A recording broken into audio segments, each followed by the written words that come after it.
নমস্কার বন্ধুরা, as geography চ্যানেলে তোমাদের সবাইকে স্বাগত। আজ আমি তোমাদের সঙ্গে নতুন একটি ভিডিও শেয়ার করতে চলেছি, যেটি কারেন্ট অ্যাফেয়ার্স এর অন্তর্গত। অর্থাৎ আমরা নতুন একটা সেকশন এখানে রেখেছি। যে সমস্ত ছাত্রছাত্রীরা বিএড করার পরে স্কুল ইন্সপেক্টরের পরীক্ষা দিচ্ছ, আপার প্রাইমারি পরীক্ষা দিচ্ছ, বা ডিএলএড করার পর টেট পরীক্ষা দিচ্ছ, তো তাদের কিন্তু বিভিন্ন ক্ষেত্রে কারেন্ট অ্যাফেয়ার্স রিলেটেড কিছু কোশ্চেন আসে। তো তোমাদের কয়েকজনের অনুরোধে কিন্তু আমরা নতুন একটা সেগমেন্ট এখানে তৈরি করেছি, যেখানে আমরা কারেন্ট অ্যাফেয়ার্সের কিছু ইম্পর্টেন্ট প্রশ্ন নিয়ে কিন্তু আমরা আলোচনা করব, যে প্রশ্নগুলো বিভিন্ন পরীক্ষায় বিগত পরীক্ষাগুলোতে এসেছে এবং আগামী দিনেও কিন্তু যেগুলো খুবই ইম্পর্টেন্ট হতে চলেছে। তো বন্ধুরা, আজকে কারেন্ট অ্যাফেয়ার্সের ভিডিওর সেকেন্ড ভিডিও এটা। আগে একটা ভিডিও এই চ্যানেলে আপলোড করা হয়েছে, তোমরা কারেন্ট অ্যাফেয়ার্স প্লেলিস্টে গিয়ে দেখতে পারবে। তো এখানে আমরা সেকেন্ড ভিডিও আজকে আলোচনা করব। এখানে কিন্তু আমরা খুবই ইম্পর্টেন্ট 15টি প্রশ্ন নিয়ে, এমসিকিউ প্রশ্ন নিয়ে আমরা আলোচনা করতে চলেছি। তো বন্ধুরা, চলো শুরু করা যাক। দেখো বন্ধুরা, আজকে যে প্রশ্নটা আছে, প্রথম প্রশ্নটা আছে, ভারতের নতুন পার্লামেন্ট ভবন কী নামে পরিচিত? খুবই ইম্পর্টেন্ট প্রশ্ন। Option A central vista house, option B constitution house, option C সংসদ ভবন, অপশান ডি ইন্ডিয়া ভবন। এখানে বন্ধুরা সঠিক উত্তর হবে অপশান সি সংসদ ভবন। সংসদ ভবন নামে কিন্তু পরিচিত। অপশান কোশ্চেন নাম্বার টু, ইসরোর আদিত্য L1 কোন বিষয়ের গবেষণার সঙ্গে যুক্ত? খুব ইম্পর্টেন্ট। অপশান এ চাঁদ, অপশান বি মঙ্গল, অপশান সি শুক্র, অপশান ডি সূর্য। এখানে বন্ধুরা সঠিক উত্তর হবে অপশান ডি সূর্য। অর্থাৎ আদিত্য L1 কিন্তু সূর্যের উপর গবেষণা করছে। আচ্ছা, কোশ্চেন নাম্বার 3, ভারতের প্রথম গ্রিন হাইড্রোজেন প্ল্যান্ট কোথায় স্থাপিত হয়েছে? Option A Gujarat, option B Odisha, option C Tamil Nadu, option D Rajasthan. এখানে বন্ধুরা সঠিক উত্তর হবে option A Gujarat. Green hydrogen plant কিন্তু গুজরাটে স্থাপিত হয়েছে। কোশ্চেন নম্বর 4, 2025 সালে আইসিসি চ্যাম্পিয়ন ট্রফি কোথায় অনুষ্ঠিত হয়েছিল? Option A England, option B Pakistan, option C West Indies, option D Australia. এখানে বন্ধুরা সঠিক উত্তর হবে অপশান বি পাকিস্তান। পাকিস্তানে কিন্তু এখানে 2025 সালে চ্যাম্পিয়ন্স ট্রফি কিন্তু অনুষ্ঠিত হয়েছিল, যেটা ইন্ডিয়া কিন্তু চ্যাম্পিয়ন হয়েছে। আচ্ছা, চলে যাবো পরের প্রশ্ন কোশ্চেন নম্বর 5। দেখা যাক কোশ্চেন নম্বর 5-এ কী আছে। চলে যাবো কোশ্চেন নম্বর 5-এ। দেখো, ভারতের প্রথম সোলার সিটি, অর্থাৎ ভারতের প্রথম সোলার সিটি কোথায় অবস্থিত? অপশান এ সাঁচি, option B Jaipur, option D Indore, option D Bhopal. এখানে সঠিক উত্তর হবে অপশান এ সাঁচিতে কিন্তু ভারতের প্রথম সোলার সিটি রয়েছে। কোশ্চেন নম্বর 6, 2025 সালে এশিয়ান গেমস অনুষ্ঠিত হয়। Option A Japan, option B China, option C Qatar, option D Kuwait. তো এখানে বন্ধুরা সঠিক উত্তর হবে অপশান সি কাতারে কিন্তু অনুষ্ঠিত হয়েছিল 2025 সালের এশিয়ান গেমস। আচ্ছা, কোশ্চেন নম্বর 7, 2025 সালে ভারতের জিডিপি গ্রোথ কত ছিল? খুব ইম্পর্টেন্ট প্রশ্ন। Option A 5%, option B 6.5%, option C 8%, option D 7%।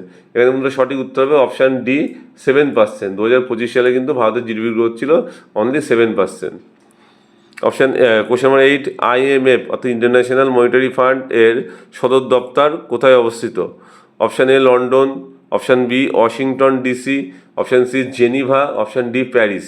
এখানে বন্ধুরা সঠিক উত্তর হবে অপশান বি আমেরিকার ওয়াশিংটন ডিসিতে কিন্তু IMF এর সদর দপ্তর অবস্থিত।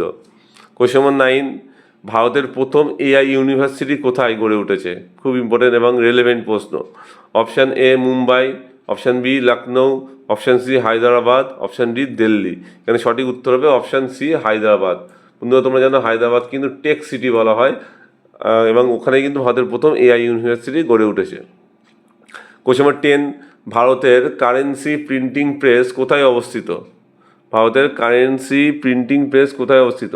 Option A Dewas, option B Lucknow, option C Jaipur, option D Bengaluru. এখানে বন্ধুরা সঠিক উত্তর হবে অপশান এ দেওয়াসে কিন্তু ভারতের কারেন্সি প্রিন্টিং প্রেস রয়েছে। কোশ্চেন নম্বর 11, RBI এর সদর দপ্তর কোথায় রয়েছে? RBI এর সদর দপ্তর option A Delhi, option B Kolkata, option C Bengaluru, option D Mumbai. এখানে বন্ধুরা সঠিক উত্তর হবে অপশান ডি, অর্থাৎ মুম্বাই শহরে কিন্তু RBI সদর দপ্তর রয়েছে। এবং আমরা জানি মুম্বাইকে কিন্তু ভারতের অর্থনৈতিক রাজধানী বলা হয়। আমাদের রাজধানী দিল্লি, কিন্তু আমাদের অর্থনৈতিক রাজধানী কিন্তু মুম্বাইকে বলা হয়ে থাকে, এবং সেখানে RBI এর সদর দপ্তর কিন্তু রয়েছে। চলে যাবো কোশ্চেন নম্বর 12। কোশ্চেন নম্বর 12-এ চলে যাব, দেখা যাক কি আছে। চন্দ্রযান অন চালু হয়, চন্দ্রযান অন চালু হয় option A 2007, option B 2008, option C 2009, option D 2010। এখানে সঠিক উত্তর হবে অপশান বি 2008, অর্থাৎ 2008 সালে কিন্তু চন্দ্রযান অন এই যে মিশনটা সেটা চালু হয়েছিল। কোশ্চেন নম্বর 13, ডিজিটাল ইন্ডিয়া প্রকল্প চালু হয়, অর্থাৎ ডিজিটাল ইন্ডিয়া প্রকল্প কবে চালু হয়? এখানে option A 2014, option B 2018, option C 2020, option D 2015। সঠিক উত্তর হবে অপশান ডি 2015, অর্থাৎ 2015 সালে কিন্তু ডিজিটাল ইন্ডিয়া এই প্রকল্পটি চালু হয়েছিল। কোশ্চেন নম্বর 14, ডিআরডিও সদর দপ্তর কোথায় অবস্থিত? Option A Delhi, option B Mumbai, option C Chennai, option D Kolkata. এখানে সঠিক উত্তর হবে অপশান এ দিল্লি, অর্থাৎ আমাদের ডিফেন্স রিসার্চের যে সদর দপ্তর সেটা কিন্তু দিল্লিতে অবস্থিত। কোশ্চেন নম্বর 15, সম্প্রতি ভারত কোন দেশে ব্রহ্মস মিসাইল রপ্তানি করার চুক্তি করেছে? খুবই ইম্পর্টেন্ট প্রশ্ন। অর্থাৎ আমাদের দেশীয় প্রযুক্তিতে তৈরি ব্রহ্মস মিসাইল রপ্তানি করেছে কোন দেশে? Option A Vietnam, option B Indonesia, option C Philippines, option D Malaysia. এখানে বন্ধুরা সঠিক উত্তর হবে অপশান সি ফিলিপাইন্স। ফিলিপাইন্সে কিন্তু ভারত আমাদের যে ব্রহ্মস মিসাইল সেটা কিন্তু রপ্তানি করার চুক্তি স্বাক্ষর করেছে ফিলিপাইন্সের সাথে। বন্ধুরা এটা ছিল আজকের 15টি কারেন্ট অ্যাফেয়ার্স সংক্রান্ত প্রশ্ন। এই প্রশ্নগুলো কিন্তু তোমরা একটু দেখে নেবে খুব ভালো করে, এগুলো কিন্তু খুবই ইম্পর্টেন্ট প্রশ্ন, বিভিন্ন পরীক্ষার সময় কিন্তু এগুলো এসেছে এবং আগামী তোমাদের বিভিন্ন পরীক্ষার জন্যও কিন্তু ইম্পর্টেন্ট। এবং বন্ধুরা তোমরা যদি আলাদা করে অ্যান্সার কি পেতে চাও, আমি কিন্তু দেখো এখানে অ্যান্সার কিগুলো কিন্তু এখানে অপশান সহ, কোশ্চেনের অপশান সহ অ্যান্সার সহ এখানে প্রোভাইড করেছি। তোমরা একটু স্লো করে বা পজ করে বা স্ক্রিনশট করে দেখে নিতে পারো। আমরা কিন্তু অ্যান্সার কিগুলো এখানে প্রোভাইড করেছি, দেখে নাও এখানে। তো বন্ধুরা তোমরা যদি এই রিলেটেড আরও ভিডিও পেতে চাও তাহলে চ্যানেলের সঙ্গে থেকো, নতুন হলে চ্যানেলকে সাবস্ক্রাইব করো এবং বন্ধুদের সাথে শেয়ার করো, যাতে আমি তোমাদেরকে আরও এরকম ধরনের হেল্পিং ভিডিও দিয়ে তোমাদেরকে আরও সাহায্য করতে পারি, তোমাদের প্রিপারেশান লেভেলটাকে আরও ইনক্রিজ বা ইমপ্রুভ করতে পারি। থ্যাংক ইউ বন্ধুরা ভিডিওটি শেষ পর্যন্ত দেখার জন্য।